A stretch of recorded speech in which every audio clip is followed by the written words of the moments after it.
Hello everyone, JG here. Welcome to part 15 of the Blizzard Audiobook series. If you'd like to follow along, there's a link to Blizzard in the description. All that being said, let's get started. Act 14, The Forgotten Kingdom. Karol skated through the dark forest. After having seen a huge cluster of pool beams shoot out of the ground, there was nothing he could have done but go check them out. He had to find the Forgotten Kingdom, and with it, Magnopus. He zipped from tree to tree to skate up the rocky forest, the same one that Shadow skated on not too long ago. As the pathway got more rocky, Karol built his momentum to full speed so he could lift his black ice pathway above the rocks and trees.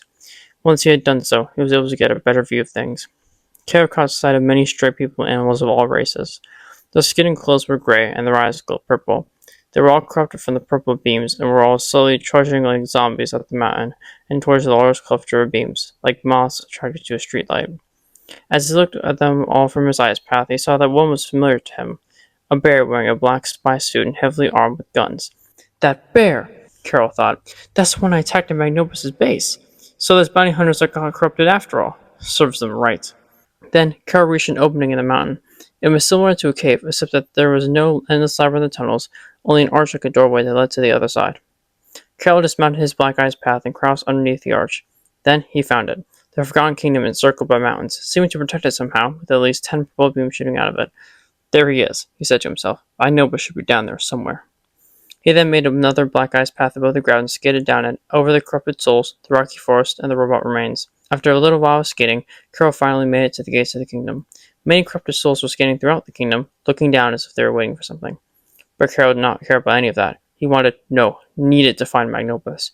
He searched every corner of the kingdom to try and find him as his mad anger built, but he was out of luck, couldn't find him anywhere. Then, Karol spotted a great stone palace built into the side of the mountain. He hadn't checked there yet, so he thought it was worth a shot. He headed to the palace, and there was a great semicircular throne room, with windows on all sides with the back, letting the mid-morning light in. At the back, there was a golden throne, but it was rusted and covered with vines, just like the rest of the ruins. Karol looked up. Above the throne room, there was a great mural covering the dome. The mural, drawn with the same scroll precision as the murals in the nearby cave, depicted a snowy night in a taiga forest, with Arctic foxes all around. They were taking care of the kitsune. Karol still thought of her as a strange nine-tailed fox who looked greatly injured. Karol did not care much for the actual contents of the image, because when he saw all those Arctic foxes, he was enraged once again at the slaughter of his people, and he burst out of the palace, bloodthirsty for a certain leopard. Then Karol heard the sound of stone rolling from somewhere to his left. He had no other option but to follow that noise.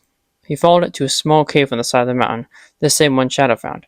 Wait, Karol thought, this is the same kingdom Shadow found. That means in that cave must be the murals. Magnopus is probably doing something with those. Karol created a black ice path into the cave and skated in. When Karol got inside, everything seemed normal with the murals. They were the same as Shadow described them and as Karol saw in the doctor's base. At least they were, until Karol looked in front of him. He saw that the front half of the mural that contained himself, the kitsune, and the dragon was gone, and in its place stood a gray stairway in a pitch-black corridor going downward into the depths. Karol followed the black stairway downward for what seemed to be forever until he arrived at a strange area. It was circle-shaped with the floor being gray with strange markings in it, and the walls were pitch black. The room had a small pillar in the center, no taller than a small child. Standing in front of the pillar was none other than Magnopus. Look who it is! Magnopus shouted. The Arctic Fox! I'm glad you made it this far. Karol, agitated by the very voice of this criminal, mindlessly started shooting black ice at him. Magnopus dodged every shot. You have to be quicker than that, Magnopus remarked. Then Karol yelled and created a black ice spear to stab Magnopus. Magnopus drew out his sword and blocked every attack from the spear. Then Karol dropped the spear and touched the ground, creating a black ice arena. Magnopus tried to place his sword in the ground to keep his balance, but he couldn't because of how tough the ice was. Karol then created a dagger and tried to stab the mastermind then and there, but Magnopus pulled out his gun and fired it to keep Karol at a distance. Karol shot black ice at his hand that was holding the gun. He wasn't using his other hand, but was holding it clenched in a fist, but he yanked his hand away just in time so that only his gun was frozen. Karol then raised black ice spikes on the ground, which Magnopus leaped on in order to land a good kick on Karol's side. Then Karol formed two ice daggers and mercilessly tried to stab him, but the mob boss expertly dodged all of Karol's attacks and punched Karol in the face, temporarily stunning him. Then he swept Karol's leg, knocking him over onto the ice. So this is the legendary Arctic Fox, prophesied to kill a dragon, Magnopus laughed. Ha! Give me a break! At this moment, Karol truly lost all sense of sanity and morality. Never had any fox sunk as low as Karol did, and never will any again. His eyes flashed with rage as he stood up. Magnopus knew his time had come.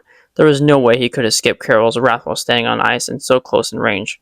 Karol leaped into the air and shot a black ice spike directly at Magnopus' heart.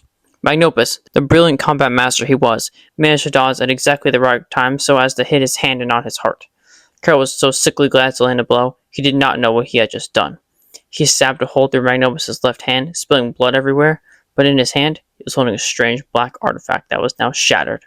Magnopus, despite his pain, laughed maniacally as Karol fell back to the ground, confused. Suddenly, Karol felt an ear-splitting headache. He groaned with pain as he clutched the fur on the top of his head. "Thank you, Fox!" Magnopus cackled wickedly. "Thank you!"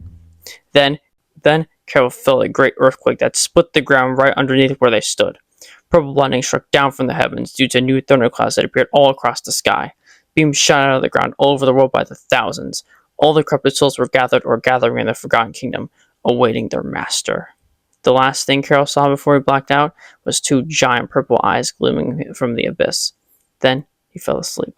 Magnopus was beaming and fell to his knees in awe. A great black dragon with a dark gray underside flew out of the abyss. He was as tall and as wide as a small city building and had purple lightning radiating all over him. The room was somehow big enough to hold him entirely. "So," the dragon said as he saw Karol in a deep, low, hideous voice. "this was the little fox afraid that she defeat me. He chuckled. Looks a lot weaker now. I'm almost surprised my plan still worked after that black hedgehog showed up." "Almighty Tracton!"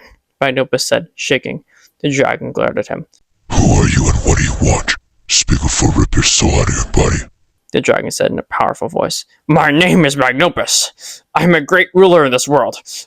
I Even the powerful Magnopus stuttered in front of such a creature. "I freed you, your eminence. In return, I asked you for a position in your kingdom." Before Magnopus could say any more, the dragon shot a purple beam at Magnopus, engulfing him. Then the beam ceased, and Magnopus was left as a gray, empty, corrupted husk. "Position granted," the dragon smiled. Then Tracton turned to Karol and said, eyes turning black, "Now it is finally time to rid this forsaken planet of the one person that can stop me." Before I could do anything, however, 3 triangle-shaped bombs were thrown at the dragon from an invisible source. It was Rex and Esther. The bombs did nothing to the fierce dragon's powerful scales, but the smoke from them distracted him, so Esther, despite her rooms, could pick Karol up, turn him invisible, and carry him away. When Esther proceeded with this plan, she grabbed Karol and felt that his skin was ice cold and he was breathing heavily, like he was dying. She slung him over on her back like a backpack, and while the dragon was seeking fiercely for wherever the fox had gone, shaking the whole earth with his rumblings, Karol and Esther, with Karol and Esther's back, were making their way invisibly back up the stairs. "Where are you?" The dragon shouted terribly. It doesn't matter. There's no way he was surviving that journey anyway." Then, like a rocket, the dragon effortlessly shot out of the mountain into the sky, overlooking the abandoned kingdom. Dark clouds were covering the sky, and occasional purple lightning shot down from them. While still being in the air, the mythical creature looked down and saw hundreds and thousands of corrupted drones standing in the kingdom, staring up at him with blank faces. "My loyal subjects," The dragon spoke. "the time has finally arrived for us to take over the world that banished me. The husk stared at him. Beyond those mountains, The dragon pointed. lies a great city of the modern world. To show our strength, we will take it over, and it will serve as our base operations in our new home." Then, the fearsome beast lifted his right front leg up, and suddenly, all the husks glowed purple. The massive dragon then started to fly over the remaining mountains in the range, and like a swarm of bees defending their hive, the corrupted souls were lifted up into the air and flew after him. "It's time to finally fix this world," The dragon said as he and his slaves flew over mountains, forests, hills, and rivers, finally reaching the city.